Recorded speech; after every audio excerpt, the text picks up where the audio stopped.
Aujourd'hui, nous allons aborder les droits de la personne dans le système de santé et plus particulièrement l'émergence de la démocratie sanitaire. Celle-ci est une démarche qui vise à associer l'ensemble des acteurs du système de santé dans l'élaboration et la mise en œuvre de la politique de santé, tout ceci dans un esprit de dialogue et de concertation.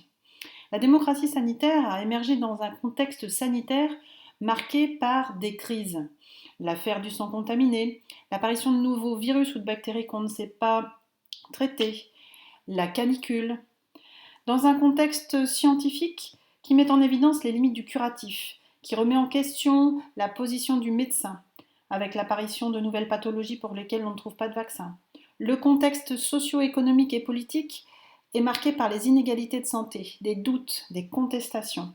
Un contexte culturel dans lequel il y a une grande diffusion de l'information, des connaissances et des savoirs, avec notamment l'émergence d'Internet. Le contexte démographique qui accompagne ces évolutions est lui marqué par la prévalence croissante des maladies chroniques liées au vieillissement de notre population.